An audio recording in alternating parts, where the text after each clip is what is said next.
आज तक आपने कितने घोटालों के नाम सुने होंगे? 2G स्पेक्ट्रम घोटाला, कोयला घोटाला, रेल घोटाला, तेल घोटाला, गैस घोटाला, एयरपोर्ट घोटाला, दुनिया भर के घोटालों के नाम सुने होंगे। नीट पेपर लीक घोटाला, बहुत घोटालों के नाम सुने होंगे। क्या कभी आपने सुना आर्मी ऑफिसर भर्ती घोटाला? ध्यान से सुनना, आर्मी ऑफिसर भर्ती घोटाला, आर्मी के वालों के जो बच्चे पढ़ते थे उन स्कूलों का घोटाला। ऐसे ऐसे घोटाले आपने कभी पढ़े, सुने कभी? वो घोटाले करती है सरकार। क्यों जाता है विदेश यात्रा पे नंदू महाराज? नंदू महाराज जैसे विदेश यात्रा पर जाता, पीछे कोई ना कोई घोटाला उजागर हो जाता है, और फिर आने के बाद सब चंगासी, बाकी सब चंगासी, ऐसे चलता है। उसके बाद जो उत्तराखंड वाले कर रहे हैं, तुम सोशल मीडिया पे भी गंद मचा रहे हो और वैसे भी गंद मचा रहे हो, और सिर्फ पंजाब वालों को नहीं, हरियाणा, पंजाब, यूपी, सबके साथ ऐसा।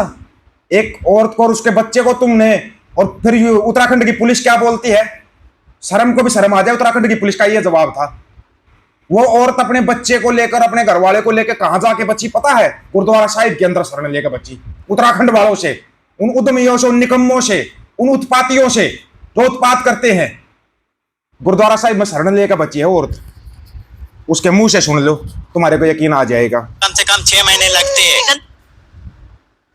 और जब तक मेरे घर गुरुद्वारे में डर के मारे गुरुद्वारे में रुक रही हूँ, और जब तक मेरे घर वाले काम से नहीं आते तब जाती हम घर प्रवेश होते हैं। घर में प्रवेश होने के बाद भी डर लगता है। वो लोग धमकियां देते हैं, हमें गंदी गंदी धमकियां देते हैं, और कौन है क्या है, लोगों को पीछे पीछे भेज देते हैं। उनको मैं न जानती हूँ न पहचानती हूँ। सर यूपी के हैं, वो 5-6 लोग हैं यूपी के। मेरे बच्चे को मार के गया छड़िया, पुलिस वाला आके बोलता है कि मरा तो नहीं है, ऐसे बोल के जब से वो पुलिस वालों ने ये कहा कि मरा नहीं, आपका बच्चा जिंदा है। इतनी जल्दी नहीं होती है FIR, कम से कम 6 महीने लगते हैं। गंदी गंदी धमकियां देते हैं, और कौन है क्या है, लोगों को पीछे पीछे भेज देते हैं। उनको मैं न जानती हूँ। गुरुद्वारा साहिब में जाकर इन लोगों ने अपनी जान और इज्जत दोनों चीज बचाई है। हाँ जी, घोटालों की लिस्ट शुरू की जाए। मोदी सरकार ਦੀ ਸ਼ਰਮਨਾਕ ਹਰਕਤ ਨੂੰ ਸੁਣ ਕੇ ਤੁਹਾਡੇ ਰੂਹ ਕੰਬ ਜਾਊਗੀ। 40 ਸਕੂਲ ਹੀ ਮੋਦੀ ਸਰਕਾਰ ਨੇ ਵੇਚ ਦਿੱਤੇ। ਇਹ ਉਹ ਸਕੂਲ ਸੀ ਜਿੱਥੇ ਕੋਈ ਵੀ ਫੌਜੀਆਂ ਦਾ ਬੱਚੇ ਪੜ੍ਹ ਸਕਦੇ ਸੀ, ਜਿਹਨੂੰ ਆਪਾਂ ਮਿਨਿਸਟਰੀ ਆਫ ਡਿਫੈਂਸ ਕਹਿੰਦੇ ਆ। ਇੱਥੇ ਪੜ੍ਹ ਕੇ ਕੁਝ ਫੌਜੀ ਬਣਦੇ ਸੀ, ਕੁਝ ਵੱਡੇ ਅਧਿਕਾਰੀ ਬਣਦੇ ਸੀ, ਪਰ ਇਹਨਾਂ ਦੇ ਵਿੱਚ ਪੂਰੇ 40 ਸਕੂਲ ਸੀ ਜਿਨ੍ਹਾਂ ਦੇ ਉੱਤੇ ਕਬਜ਼ਾ ਹੁਣ ਅਡਾਨੀ ਨੇ ਤੇ RSS ਨੇ ਕਰ ਲਿਆ। ਜਿਨ੍ਹਾਂ ਦੇ ਵਿੱਚੋਂ ਅੱਧੇ ਸਕੂਲ RSS ਨੂੰ ਦੇ ਦਿੱਤੇ ਗਏ ਆ, ਉਹਨਾਂ ਦੇ ਵਿੱਚੋਂ ਕੁਝ ਸਕੂਲ ਅਡਾਨੀ ਨੂੰ ਦੇ ਦਿੱਤੇ ਗਏ ਆ, ਤੇ ਕੁਝ ਸਕੂਲ ਜਿਹੜੇ BJP ਦੇ ਵੱਡੇ ਨੇਤਾ ਉਹਨਾਂ ਨੂੰ ਚਲਾਉਣਗੇ। ਹੁਣ ਤੁਸੀਂ ਆਪ ਸੋਚ ਲਓ ਕਿ ਆਪਾਂ ਕਹਿੰਦੇ ਆ ਕਿ ਮੋਦੀ ਸਾਡੇ ਲਈ ਚੰਗਾ, ਜੇਕਰ ਮੋਦੀ ਸਾਹਿਬ ਇੰਨੀ ਸਾਡੇ ਲਈ ਚੰਗੇ ਆ, ਫਿਰ ਉਹ ਸਕੂਲਾਂ ਨੂੰ ਕਿਉਂ ਵੇਚਦੇ ਪਏ ਆ? हाँ जी, मैंने क्या बताया था? RSS का पहला वसूल है शिक्षण संस्थानों पे कब्जा कर लो। अब 40 स्कूल हैं अपने देश के अंदर, सिर्फ 40 स्कूल हैं जहां पर मिलिट्री वालों के बच्चे पढ़ते हैं, मिलिट्री में जाते हैं, मिलिट्री ऑफिसर बनते हैं। वो 40 के 40 स्कूल किसको बेचे? अडानी को और RSS को। अब उनमें से क्या निकलेंगे? ये सस्ते चिलम्बा चिलगोजे निकलेंगे उसमें से, ये जो RSS के सस्ते चिलम्बा चिलगोजे होते हैं। वैसे इस देश के अंदर सबसे ज्यादा मजे पता कौन लेता? मुसलमान। अब कहोगे ये कौन सी बात हुई? अकबर होता था ना, इनका अकबर होता था, वो अपने दरबार में ना इन भांडों को नचाता था, भांडों को नचाने के पैसे देता था, तब जाके भांड नाचते थे। लेकिन आजकल का मुसलमान फ्री में इनका डांस देख लेता। देख लो मस्जिदों के बाहर पूरा DJ चलाकर फ्री में डांस करके दिखा देते हैं। ये मुसलमान तो मजे ले रहे हैं, फ्री में डांस देख रहे हैं। डबल टैक्स देना चाहिए भाई मुसलमानों को। फ्री में डांस देख रहे हो आप लोग, अकबर पैसे देता था, आप लोग फ्री में देख रहे हो। ये तो नाइंसाफी है भाई।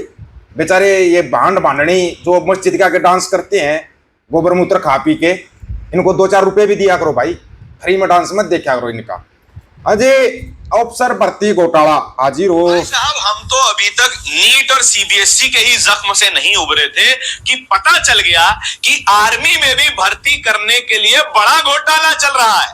असल में ये खबर सामने आई है कि आर्मी में भर्ती करने के लिए SSB भर्ती प्रक्रिया में 50,000 से लेकर के 10 लाख रुपए तक की घूस दी गई उन कैंडिडेट्स द्वारा जो कि मेडिकली अनफिट करार दिए गए। और इसमें शामिल कौन कौन है ये जानकर भी आपके होश उड़ जाएंगे। इसमें शामिल है एक मेजर जनरल रैंक के ऑफिसर, और उसके अलावा अन्य 20 ऑफिसर्स का कोर्ट मार्शल किया जाना शुरू हो गया है। मीडिया खबरें तो कम से कम यही बता रही। द न्यू इंडियन एक्सप्रेस में छपी खबर के अनुसार ये मामला नया नहीं है।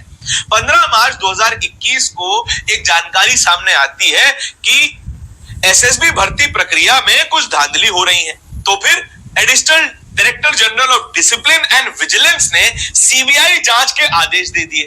सीबीआई ने उसी दिन कार्रवाई की और करीबन 23 लोगों पर इन्वेस्टिगेशन शुरू कर दिया। फिर 30 अलग अलग जगहों में 13 अलग अलग शहरों में। कमाल, अरे कमाल, इससे बड़ा कमाल आप कहीं नहीं देख सकते। ठीक है, इससे बड़े कमाल आप कहीं नहीं देख पाओगे। अब बीजेपी के एक नेता का बयान सुनना, मेरे को पता सस्ते तलमबाज चिलकोचों को बड़ी तकलीफ होगी वह बयान सुनने के बाद, क्योंकि सब जानते हैं सुब्रमण्यम स्वामी कैसे बयान देता है। पता होगा ना सुब्रमण्यम स्वामी कैसे बयान देता है। संतों के बारे में बयान दिया, पत्रकार ने जबरदस्ती मुंह से कहलवाने की कोशिश की जी वो तो खालिस्तान मांगता था, बोला नहीं मांगता था। अगले ने ये बोल रहा था भाई दोगे तो मना नहीं करते, ये बोल रहा था। ये पता नहीं क्यों सुनकर चिलगोजे कुर्सी से खड़े हो जाते हैं। हिंदुस्तान का कोई खंडित करने चाहेगा उसका तो मैं डट के विरोध करूंगा। आपके बारे में ये भी भाव है कि आप भिंडरावाला के भी? हाँ, मैं भिंडरावाला का मित्र था, ये साथ रहा हूँ और मैं उनको आतंकवादी नहीं मानता हूँ। उन्होंने ऐसा कहीं नहीं कहा। स्पीच दिखाना पड़ेगा क्योंकि मेरी उनसे जब बात हुई यूट्यूब पे मुझे देखना पड़ेगा उसकी ऑथेंटिसिटी क्या है, क्योंकि मेरी जो बात हुई उनमें उन्होंने कभी नहीं कहा कि उन्होंने कहा कि लोग देने चाहते हैं तो देने दो, परंतु मैं मांगूंगा नहीं। हिंदुस्तान का अब बताओ सस्ते तलमबाज चिलकोचो, अब तुम एक काम करो, इसका विरोध करना शुरू कर दो। विरोध करना शुरू कर दो। पता है क्यों? अभी ट्रम्प साहब ने कल एक बयान दिया था, सुना होगा, सब ने सुना वो बयान, सभी ने सुना है, लेकिन किसी ने दिमाग नहीं लगाया ये बयान दिया क्यों, किस आधार पर बयान दिया। जो ट्रम्प साहब ने बोला अगर भारत पर हमला होता है तो अमेरिका भारत की रक्षा करेगा। समझ रहे हो इस बयान का मतलब, क्यों दिया ये बयान? अब सुनो, इसको थोड़ा सा समझने की कोशिश करना, पूरा डिटेल में आपको बाद में समझाएंगे। आप लद्दाख में जाना, कहां जाना? लद्दाख, इंडिया में ही होगा ना लद्दाख है, तो जहां वो सोनम वांगचुक वो करता था, प्रोटेस्ट करता था सोनम वांगचुक, आजकल तो कॉकरोच बना हुआ है। उस लद्दाख में जाते ही आपके फोन के अंदर है ना ऑटोमेटिक आपका टाइम चेंज हो जाएगा, फोन का, घड़ी का, हर चीज का टाइम चेंज हो जाएगा और चाइना का टाइम ऑन हो जाएगा। समझे या नहीं समझे? अगर भारत सरकार ये कहती है भाई ये तो कुछ हिट वो कौन सी वेव हो जाती है रे, इंटरनेट वेव के कारण हो गया, फलाने के कारण हो गया, नहीं हो सकता श्रीमान, ऐसा नहीं हो सकता, क्योंकि हम चांदमारी तक गए हुए हैं। चांदमारी लास्ट जगह है इंडिया की, उससे आगे चाइना शुरू हो जाता है, डायरेक्ट चाइना शुरू हो जाता है वहां से। वहां पर तो कभी हमारे फोनों का कुछ चेंज नहीं हुआ भाई, कुछ चेंज नहीं हुआ हमारे फोनों का, ना फोनों का ना घड़ियों का, कोई टाइम चेंज नहीं हुआ। अभी लद्दाख के अंदर ही कैसे टाइम चेंज हो रहा है, कैसे चाइना का टाइम आ रहा है, सब कुछ चाइना का ऑन हो जाता है वहां पे। पता करो कुछ तो गड़बड़ है।